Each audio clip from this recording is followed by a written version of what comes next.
$3,500 per month raise without asking your boss. And I'm excited about this webinar and think that it has three main topics and areas of interest that are key to winning financially and having more money in your pocket so you can succeed financially. So let's get started. If you guys have questions along the way, then type those down in the message and I will respond to those. So you may have heard a little while ago that there was an Equifax data breach. Now, Equifax is one of the three credit bureaus. There's Equifax, Experian, and TransUnion. And so that means that they have all of our information. They have our social security numbers, they have our credit cards or any loans that we have, all the information that we want hidden or don't want thieves to have, Equifax, Experian, and TransUnion have.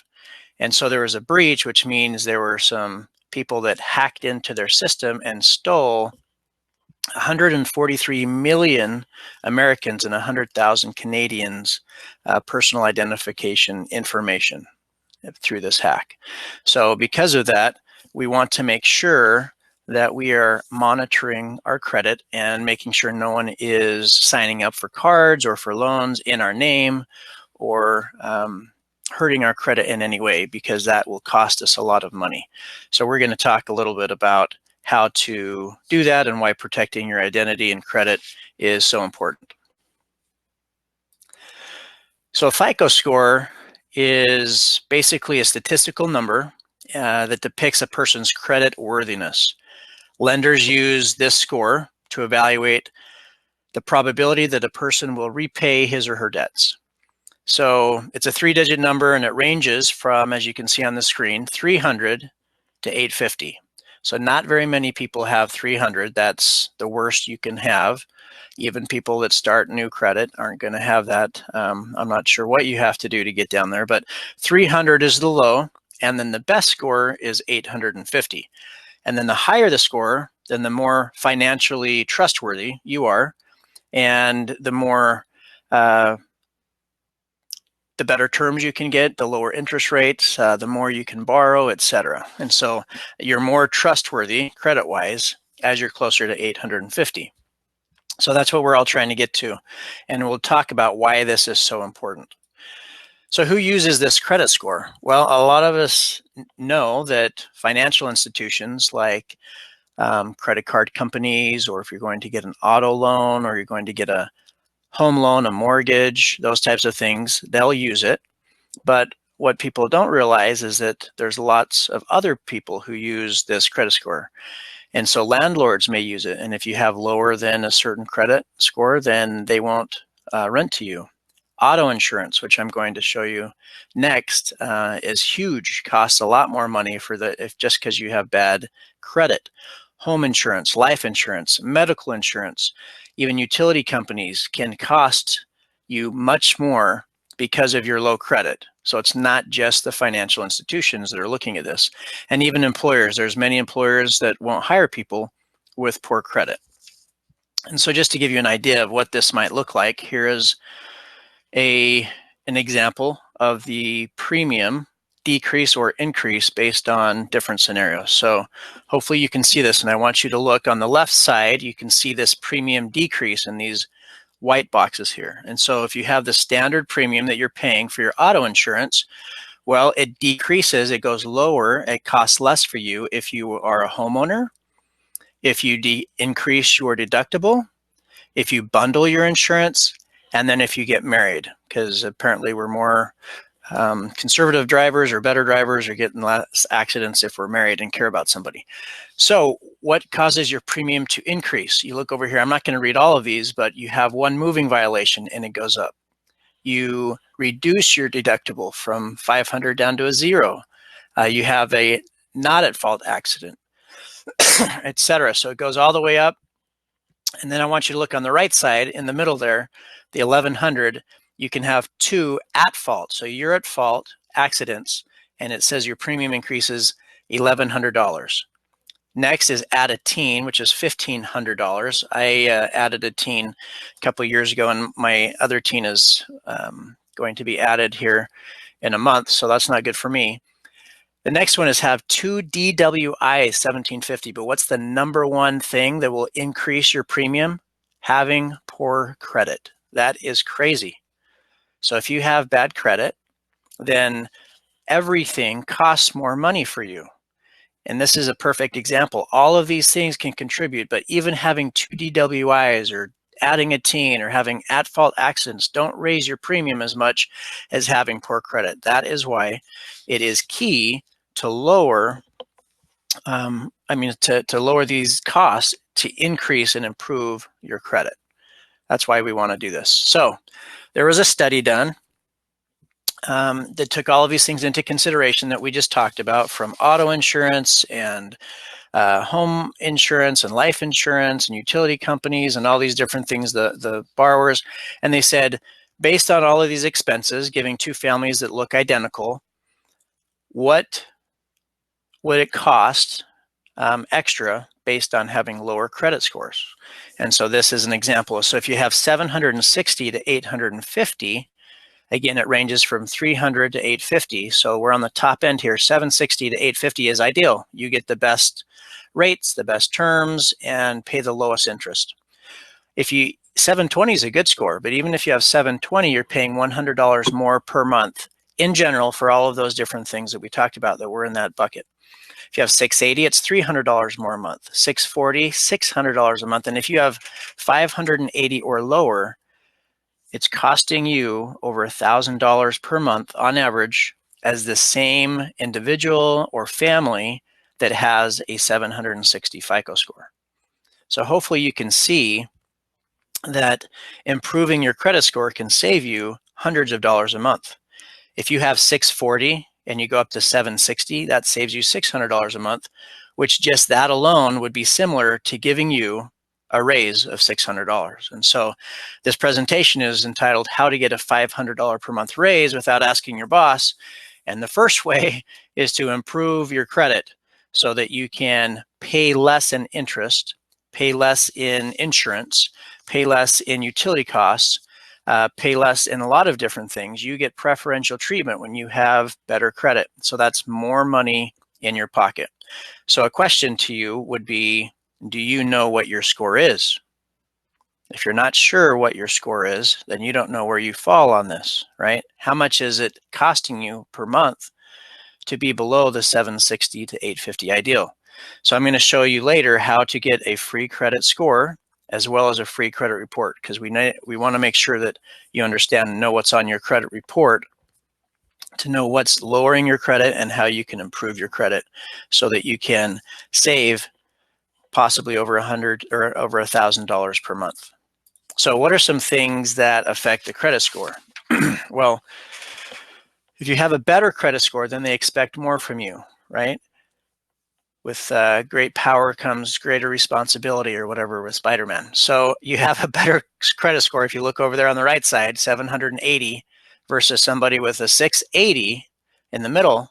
Well, if you maxed out your credit card, then you'd only get hurt 10 to 30 points if you're 680 score. But if you're 780, where you're expected to know better and do better, it's going to hurt you 25 to 45 points. So that's, almost double or more getting hurt for the same thing. 30-day late payment, you can see 60 to 80 points if you got a 680, but if you got a 780, it's going to hurt you 90 to 110 and all the way down. So it's hard to build your credit. And if it's, it takes a while, that doesn't just happen overnight, but as you improve your credit and get better and things cost less for you, you have to stay on top of it. And that's why we want to track our credit, and we want to look at our credit report and see if there's anything on there that's damaging it. Maybe somebody used your name and information from the hack and signed up for a credit card you don't know of, or a cell phone plan or something, and they're not paying on time, and you don't really know what's going on because you haven't checked your credit report. So we're going to talk about how to do that because you don't want that happening to you, because a little tiny dings will knock you down if you have a great credit score. So we're going to talk about what's involved in your credit score. There's 5 different main areas that make up your credit score that determine your credit worthiness. And like I said, it doesn't happen overnight. Takes kind of years to get this going. And we're going to talk about each one of these. And so the biggest one is payment history, 35%. And we're going to delve into each of these. The second is the 30%, how much you owe. 15% is your length of credit history. The longer you have, then usually the better. And then the credit mix you have, and if you're having new credit. So what does this mean? Let's look at payment history, the 35%. So how many number of late payments do you have? How recent were they? Was it last month or was it 2 years ago? How severe were the late payments? Was it like on your mortgage or credit card? Are you 30 days late? Are you 60 days late? Are you 90 days? And so obviously 60 days or 90 days late on a home or whatever it is, a car payment, is more severe than being 30 days late. Number of accounts currently past due. Do you have one account past due, but you have 7 others that are on, not past due, they're good standing, or are 6 out of the 7 past due? And then how old are these accounts? If you've had this account for 20 years and then you're past due 30 days, and this is the first time that's ever happened, that's going to be different than if you've had the account for 3 months and you're already 30-day past due. So all of these go into this 35% bucket of payment history. And you want to make sure you are paying on time, you're not late, and that's the number one thing that's going to help your credit. All right, this next one, the amount owed, is how many accounts do you have open? So, having more accounts can build credit, but you don't want a ton of credit cards, for example, because then that provides an opportunity for you to get into more trouble. If you've got 10 cards with $10,000 on each one, you got $100,000 available to you. That's a lot different than having 3 with maybe $5,000 on each, and you only have $15,000 that you can get in trouble with. And so, how many accounts are open? How many have a balance? And then that bottom left one there, ratio of balance to credit limit, or the initial loan amount. So if you get a car loan, and the car loan starts out at, say, $8,000, and you still owe $7,500, then you haven't really done much to pay that down. You've only paid down $500. But if the initial amount was $8,000, now you only have $2,500, then that looks better, right? You're going to have a higher credit score with that because your ratio of what you owe to what you borrowed is lower. The same thing on credit cards. What we recommend with credit cards is that you are 30% or lower use of the total available credit. So if I have a credit card, and let's just use easy numbers, and I have $1,000 available to me, then the maximum I want to have on there is $300. If I have $900, then that shows that I'm maximizing the use of the credit card, showing less maybe discipline on my end, and so it hurts my credit. So if you have 30% or less, $300 or less on a $1,000 credit card, that shows, hey, he can show restraint. She knows how to manage her money. She's using it, but she's not going overboard. But if we have 5 credit cards for $1,000 and all of them are maxed out at $1,000 and a couple are even a little bit above $1,000, that does not look like we know what we're doing with our money. So that's really going to ding and hurt our credit. So that's really important to keep our ratio under 30%.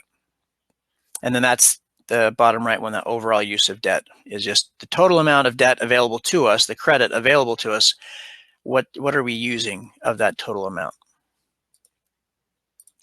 So the next one is this length of credit history. So in the middle there, you can see the higher the average, the higher your score. So the longer your history length, 20 years, 25 years, 30 years is going to be better than 6 months, 1 year, 5 years, right? So what's the average of your revolving and your installment accounts? And you want to then keep your older accounts open. So a lot of people say, hey, I have this credit card. I'm wanting to close these things down because I'm trying to fix my credit. And should I close this credit card? And then I say, well, how long have you had it? And they're like, well, it's my oldest account. I got it when I was in college, and I've had this for 15 years. And I say, well, what are the other cards and things you have? Well, I just got this other one that's a better card that I like better, and I've had that for 2 years. Well, if you cancel and close the one that you've had for 15 years, now the average amount of time for your credit history shrunk tremendously, right? You used to have 15 years, and now that one's gone, and it goes down to this 2 year. And so you don't have to use it. You can cut it up, just don't close the account. You keep those older accounts open to lengthen the amount of time for your credit history. So hopefully that makes sense. You want a longer credit history. And then on this next one is the types of credit. And so you have revolving lines of credit, which are your credit cards. You have installment loans, which would be kind of like a mortgage or a car payment. And then you have minimum payment activities. That means, are you just paying the minimum, or are you paying more than the minimum? How are you paying towards your debt? Are you're paying on time, but are you paying only the minimum amount? And then the type of lender. So you want a kind of a good mix. That doesn't mean go out and get a bunch of, get a car loan and all these different things, but usually somebody's had a car loan maybe in their life, or a credit card or two, or maybe a personal loan, maybe a student loan. Later they get a mortgage loan. And so there's different types of credit that you've qualified for, and then you pay on time. You pay more than the minimum. You pay things off early. You keep your balances lower, and that shows and proves that you're a good borrower, right? That you are creditworthy.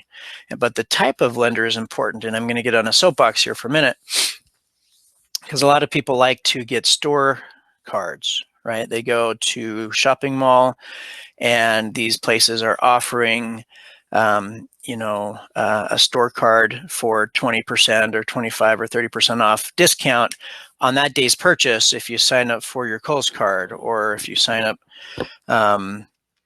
for your Old Navy card, or whatever it is. And that really dings your credit because it's new, which we're going to talk about next, the length of time, it's brand new.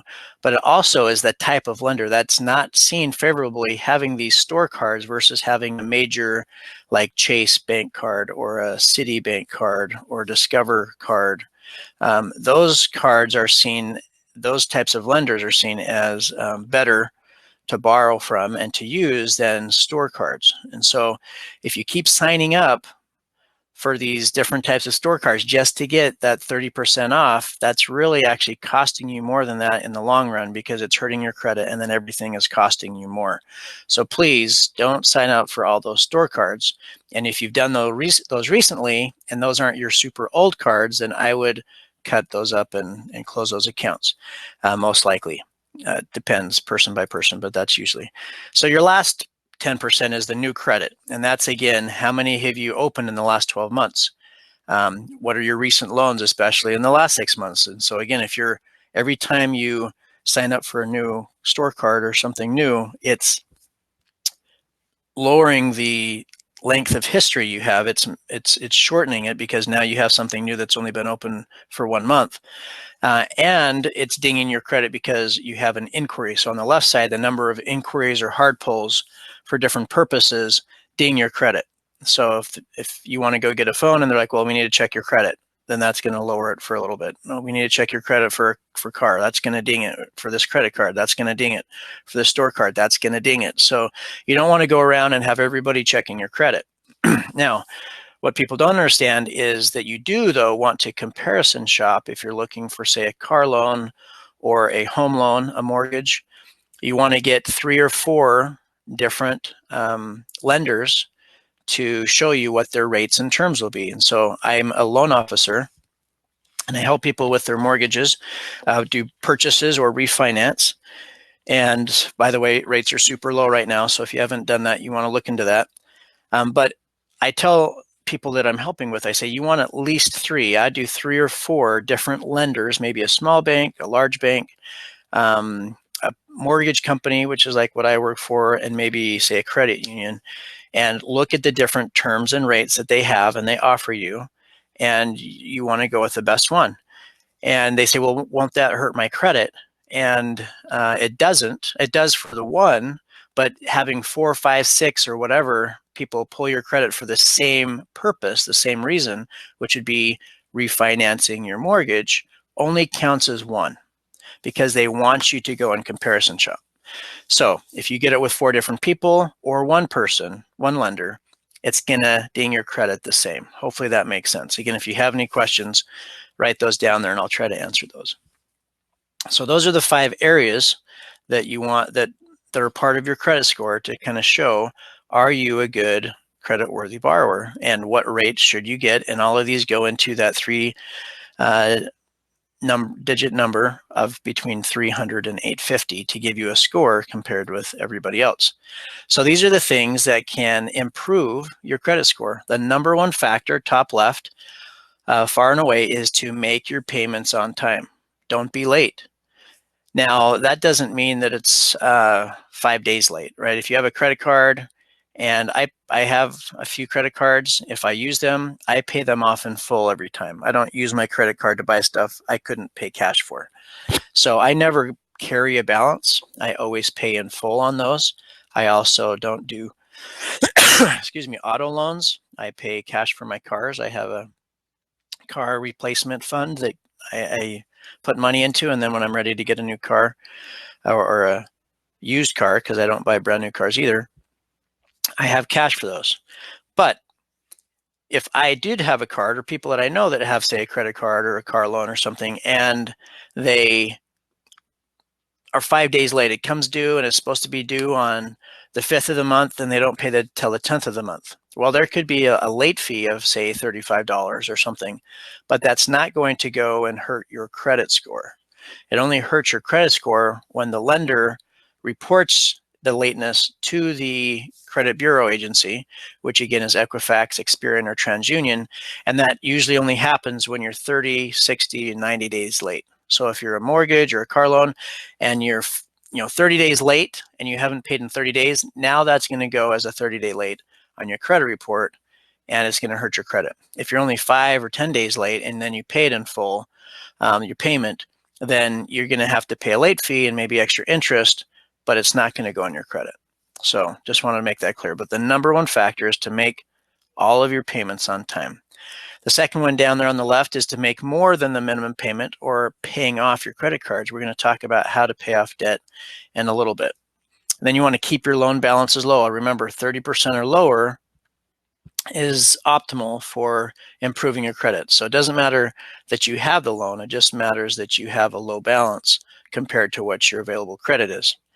The top one on the right, we talked about keep old accounts open. The next one, limit the amount of credit cards. And then the last one, don't open unnecessary revolving credit accounts, especially those horrible store cards that I hate.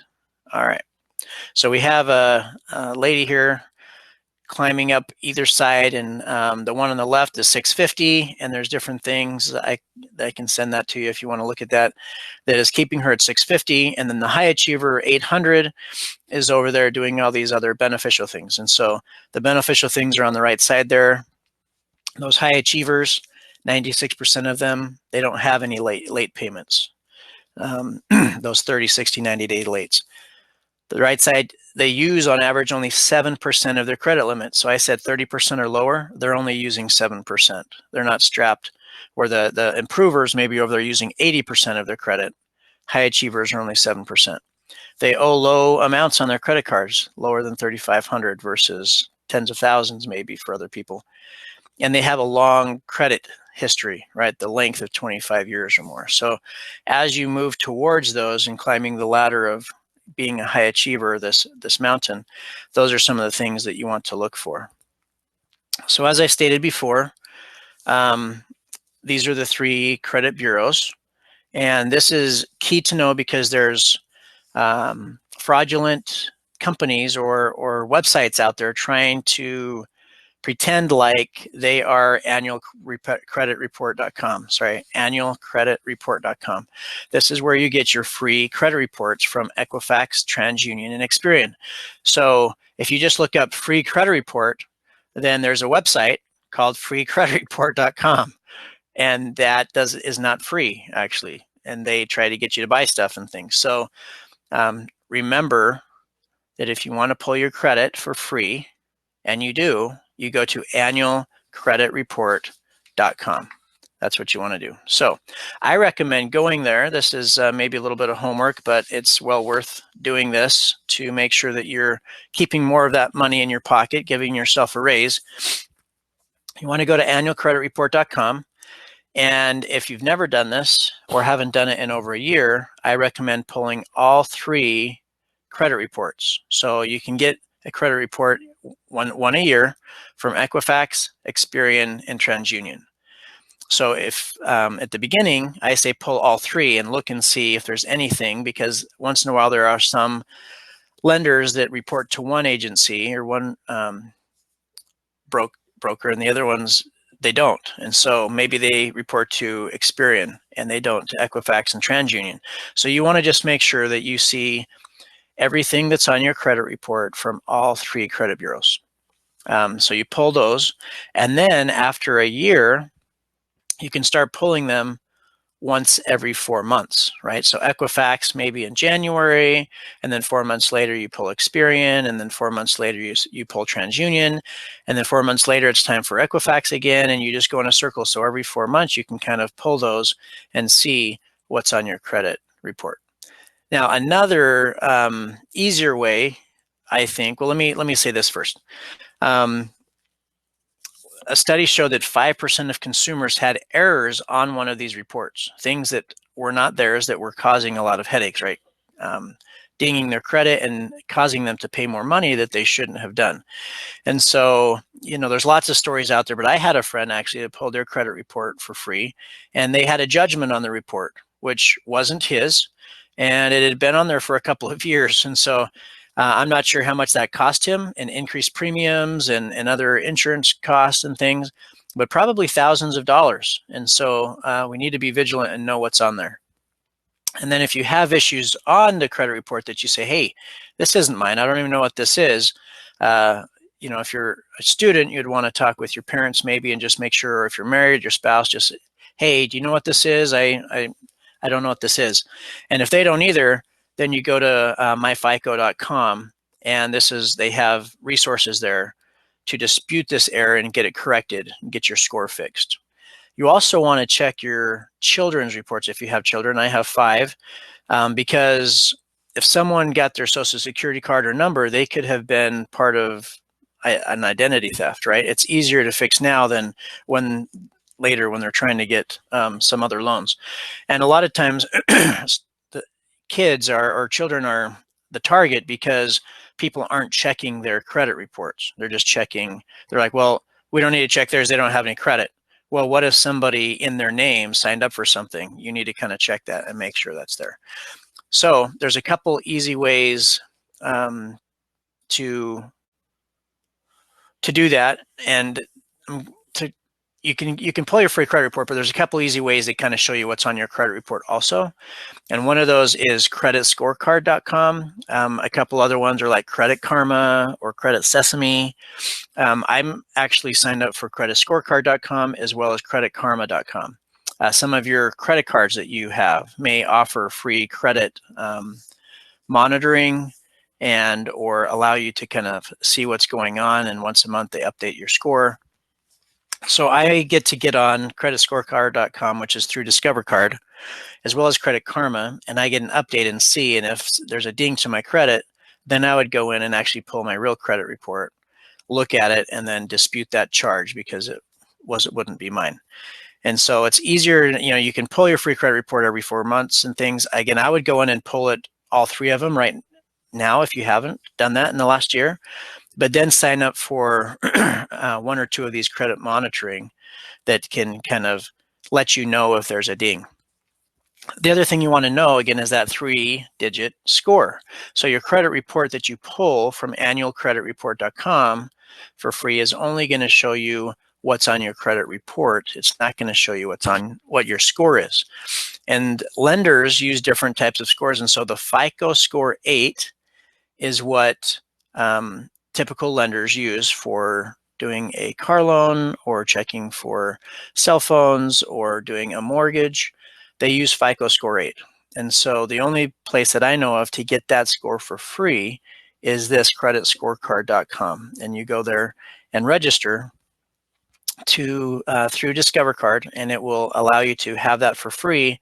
It's going to invite you to sign up for their credit card, but you don't have to do that. So you can say, no, I don't want to do that, and you can just sign up for this to get this score. Credit Karma, Credit Sesame, etc. They use what's called the FICO Vantage score.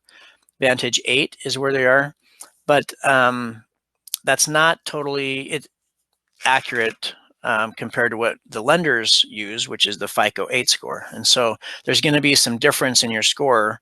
Like, again, I have Credit Scorecard, and then I have the Vantage 8 Credit Karma, and those scores are different. But the one that's most accurate is going to be this Credit Scorecard. So hopefully that makes sense. I'm going to show you my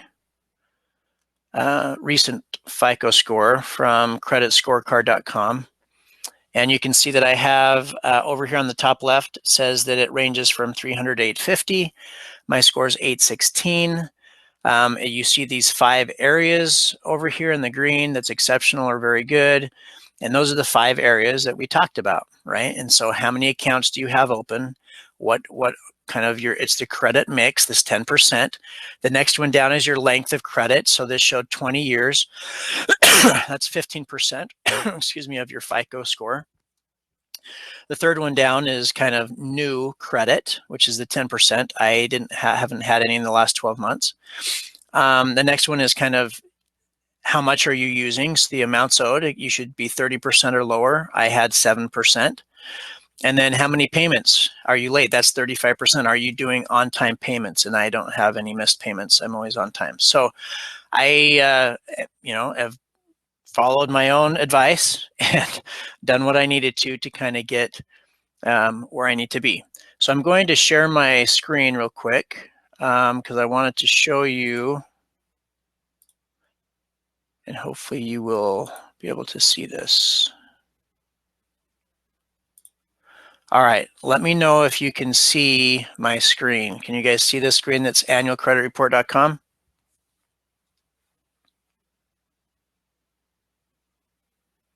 Okay. So this is where you go again for your free credit report. And you can see that they underline the only source for your free credit reports, authorized by federal law.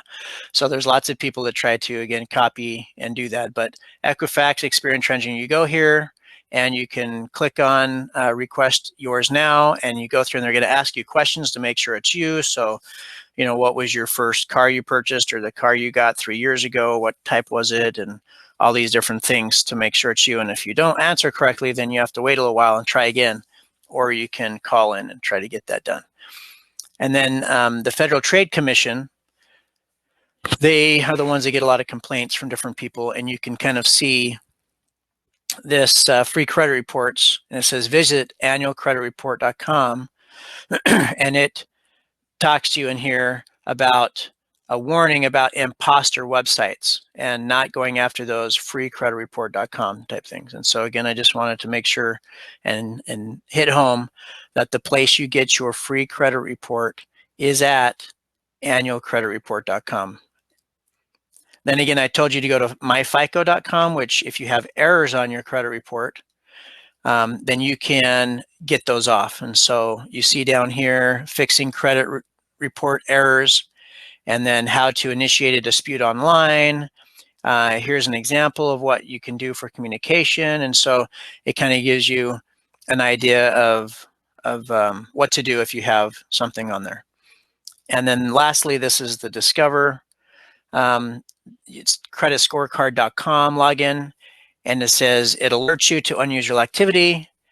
Checking never impacts your credit, so them checking and making sure and monitoring isn't like a hard pull. It's not dinging your credit. Same thing with Credit Karma and Credit Sesame, etc. That doesn't hurt your credit. It refreshes every 30 days. And then the last bullet point here, free, even if you're not a card member. So again, they're going to try to sign you up for the card, but you don't have to do that in order to get that.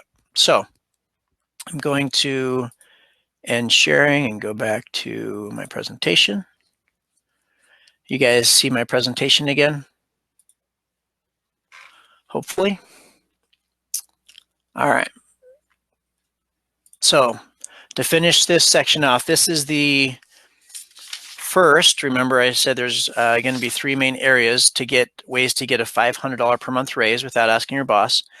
This is the first key way to getting that raise is to improve your credit.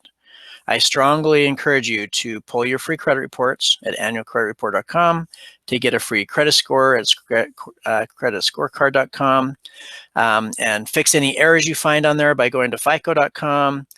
And if you find different things, you can add a freeze on your credit and other stuff. If you want to know more about that, please contact me. So this is the first and best way to get a nice raise without asking your boss. Again, it could cost you over $1,000 a month by having bad credit. And if you don't know what your credit score is, or if there's errors on your credit report, then you need to figure that out so it's not costing you hundreds of dollars a month. The second key way to get a raise is to eliminate your debt because of how much money you're putting and paying towards interest. And so who can relate to this picture here? It's a visual of what debt looks like in our lives for many, many people. I'm also, I do financial counseling, and I have clients now that, I mean, they make a lot of money. One's a doctor, and they have tons of credit cards and other loans, and they have like $175,000 in credit card debt. And he makes a lot of money. So it doesn't necessarily matter how much you earn. It more matters how much you choose to save and how you choose to spend. And so you want to build wealth, you want to spend less than you earn, pay yourself first into savings and put that aside. And if you do that, then you don't have to have this giant debt monster after you all the time. So we're going to talk about debt, how to get out of debt, etc. But first, why do we go into debt? What is the purpose? I want you to ask yourself, why am I going into debt? Or are you? Maybe you say, I don't go into debt. And for the reasons that you're going into debt, you know, are they because these are needs, or are you going after wants? And so you got the person up here, I want it now. She wants the Oompa Loompa now from Charlie and the Chocolate Factory. Maybe we want our Starbucks coffee every morning. We want that awesome new car. We need the brand new iPhone 11. You know, we need to go out to eat all the time or to go to movies. These are all wants, not needs. And as it states in this next quote here by George Clason, that which each of us calls our necessary expenses will always grow to equal our income unless we protest to the contrary. So like this doctor friend of mine, you know, maybe, you know, he makes maybe $300,000 a year, but he's living paycheck to paycheck. He just has more debts, more stuff, bigger payments for his house, bigger payments for his cars, more payments on these credit cards of $175,000. And so whether you earn $40,000 a year or $300,000 a year, our expenses tend to equal our income unless we say enough is enough. And we say, guess what? I'm going to put money aside first, pay myself first into savings, which can then go into investing, and live off the rest. In other words, live on less than we earn.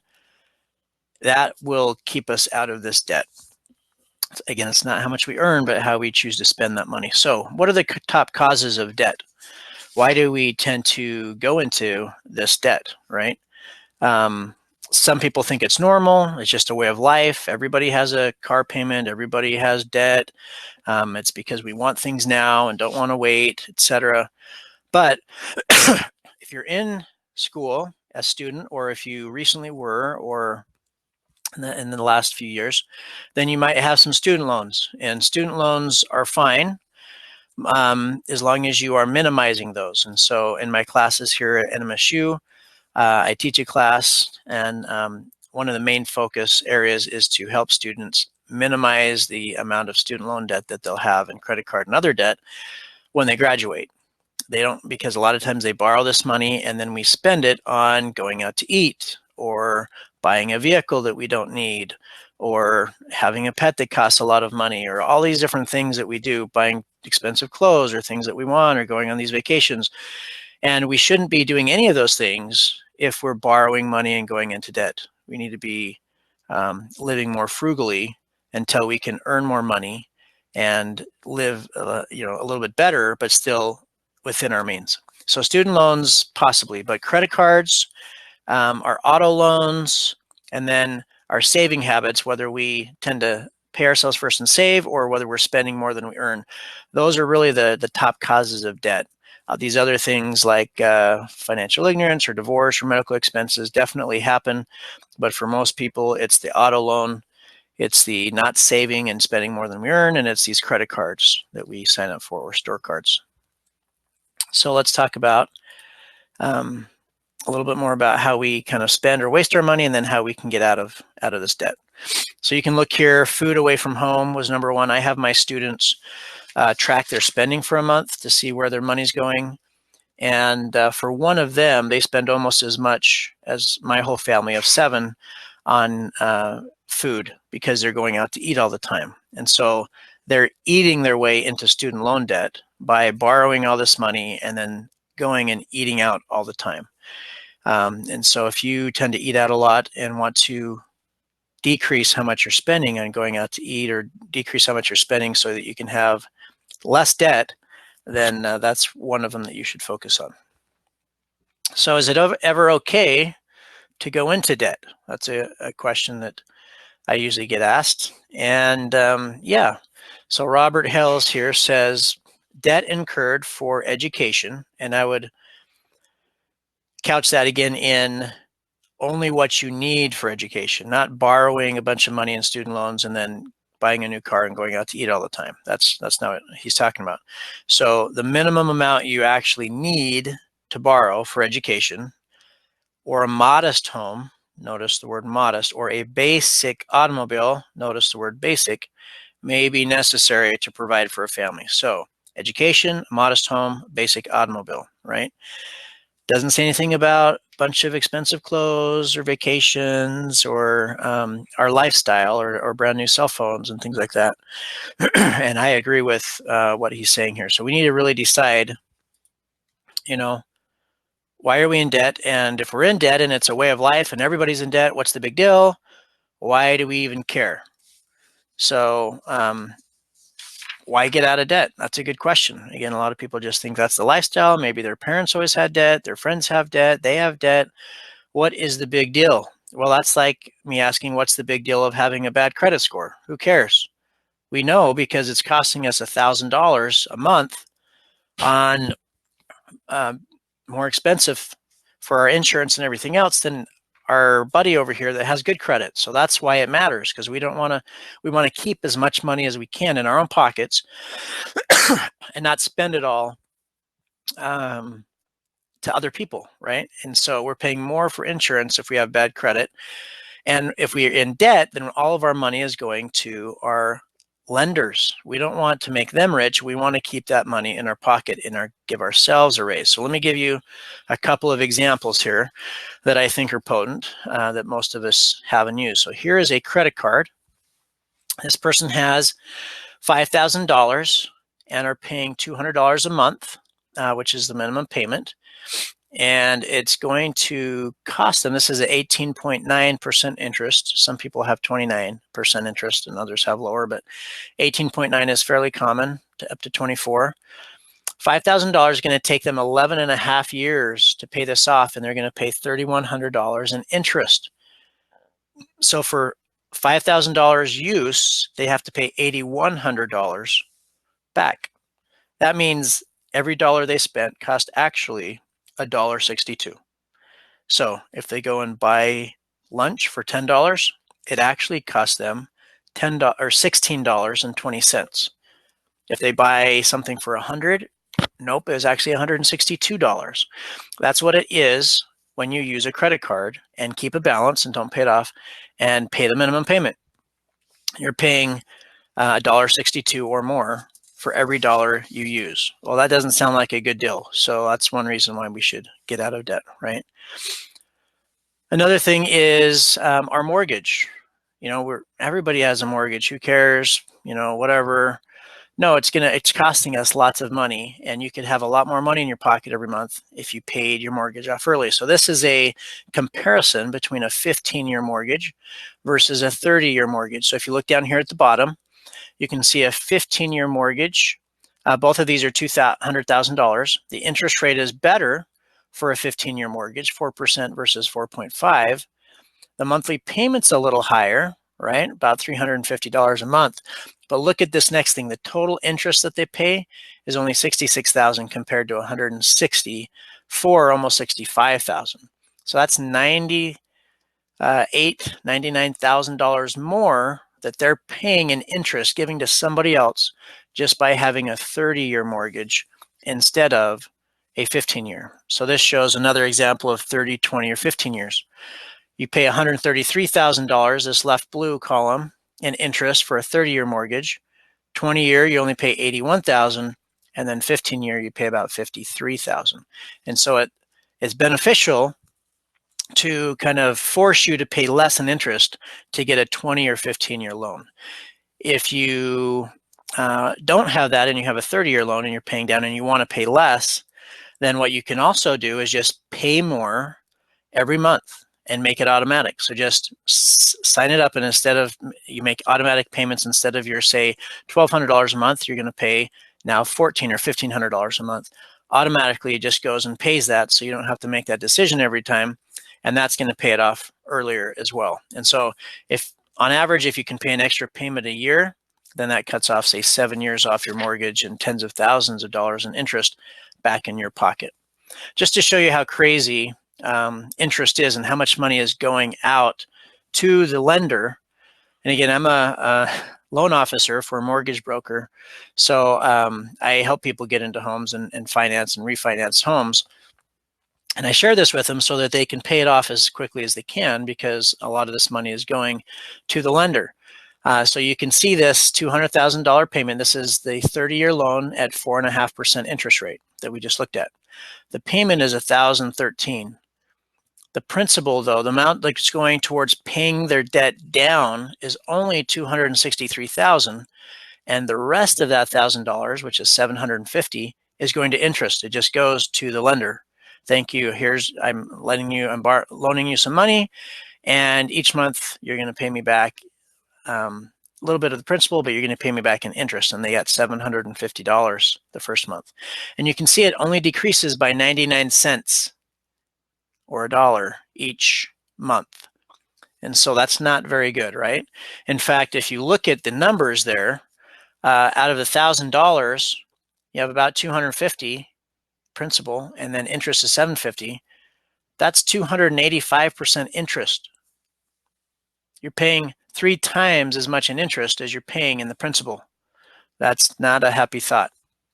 So my encouragement again is to use a 15-year mortgage or and pay your credit cards off in full or faster, because this is what it is, right? You feel the weight of your debt. All that extra money is going to interest and making somebody else rich, where if you didn't have that, just think of what you could do, how much you could have with no debt. All that extra interest that you are paying to other people is now back in your pocket, giving you the raise that you deserve. Best ways is to stop the bleeding, right? Stop the digging, stop going into more debt. So first thing is to stop going into more debt. Then the next would be then to start eliminating the debt that you do have and creating an emergency fund for that. And a great website to help you put information in and then create a debt snowball, which we're going to talk about, is powerpay.org. And we'll show you an example of that. So the debt snowball is where you get all of your debts and you put it, say, in powerpay.org. And here's an example we can talk about. It's a little blurry. I'm sorry about that. But if you look over here, then this is a dentist, and then there's an auto 1 and 2, and there's a home and Discover, MasterCard, and Visa, all these different things that they have, home equity line. And then you put it from the lowest balance to the highest balance. And this powerpay.org will do this for you. and you pay the minimums to everything except that smallest balance. On this would be the dentist. You put all your extra money onto that debt until it's paid off, and then that rolls over and starts going towards the next debt, which in this case is auto one. And then that gets paid off early, and then you roll it to the next debt. And so it's kind of this debt snowball, this debt elimination plan that rolls from one debt to the next debt to the next debt, with all of your extra money of debt going towards your debt. And so instead, a lot of people pay one thing off typically and say, oh, look, I got this extra, $200 because I just paid off this loan. What can I get now? And then they want to go buy something else, like a new couch, with another debt because they have $200. And that's a great way to just keep living paycheck to paycheck and giving all this extra money that should be in your pocket out to the lender in interest, right? Again, with credit cards, it's $1.68 for each dollar that you're paying. And so we don't want to be giving other people that money. We want to be using that. So I really recommend getting on powerpay.org and taking care of that. When I was in college, I helped families get out of debt. I went and met with them and got them on a debt elimination program that's similar to this. And so if you do this, like it showed, getting out of debt faster, in this case, these people were going to be in debt for 27.6 years. That's including their mortgage, right? And they're going to be paying $443,000 in principal and interest. Well, by doing the debt snowball and paying towards one debt and then moving it to the next, to the next, to the next, they're going to be out of debt in 12 years, and they would save $92,500 in interest and $234,000 in payments eliminated. So that's pretty awesome. And then that's the red was their old plan here. The light green was the new plan to be paid off. And then if they kept paying that payment, which is the $2,600 you see up there, into an investment account of only getting 5%, by the time they would have been paid off in the 27.6 years, they now would have $743,000 in the bank.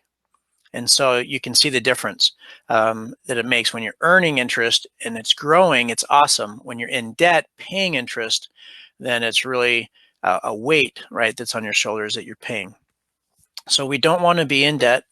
It's we don't want to have low credit. Those are the things that are taking money from us, and are two ways to get a raise. The third and final, and we're almost done here, only have two more slides actually, is spending leaks. And that's kind of what we were talking about before, of my students tracking their expenses and they're spending all their money going out to eat or buying new clothes or buying too expensive of an automobile, going and getting coffee every morning from Starbucks. These are all ways that money is leaking out of our pockets and going to other places because we want things now instead of delaying gratification and saving and only buying what we can afford, right? So if we can eliminate or minimize some of these other expenses that we have, going out to eat or whatever it is, again, ask yourself, what are 2 or 3 of my spending leaks? What are things that I tend to spend money on that I could minimize or even eliminate? Maybe I can start making coffee at home instead of going and getting coffee in the mornings somewhere else and save money that way. Maybe I can bring my lunch instead of going out to eat. There's lots of different things that we do, each of us do, to kind of has these spending leaks, right? And so as we minimize or eliminate these, this is how we find extra money to really get that snowball going with the debt snowball. So if we can lower and plug some of these spending leaks, and then we find an extra $20, $50, $100, then we can add that to our first debt and accelerate that payoff, and then that will go to the next debt, the next, and then we're out of debt faster. And as we pay off our debt, then the amount we owe goes down, obviously, and so then we're below that 30% threshold, and that improves our credit, and our credit improves, and everything then becomes less expensive for us. And so the key is knowing where your money's going. It's tracking your expenses, knowing where that's going, spending less on things, plugging those spending leaks, taking that freed up money and putting it towards those debts to accelerate that debt payoff, which then improves our ability to pay on time and pay more than the minimum and to lower us down to the 30% and improves our credit. And all of these together then is how we get at least a $500 per month raise without asking your boss, right? That's how we do it. So hopefully you will be motivated to plug those spending leaks, to accelerate your debt payoff, and then improve your credit. And I definitely want to encourage you to, again, check your credit report, pull that, sign up for creditscorecard.com or at least Credit Karma or something like that to monitor that credit and see what your score is, and then make sure you're paying on time your debts. So I will end with that. And if you guys have any questions, please put those down in the message, or you can contact me later. My email is brycej@nmsu.edu, and you can contact me and I'd be happy to talk to you about any of these concepts, from getting out of debt, plugging those spending leaks, or improving your credit. Appreciate you guys attending. And after, if you will kind of stay on, we're going to finish this, and there's going to be a quick little 2 to 3 minute survey. If you can take that, and then once you take the survey, it's going to give you a link that gives you more resources that'll be beneficial for you on these topics. So thanks, everybody.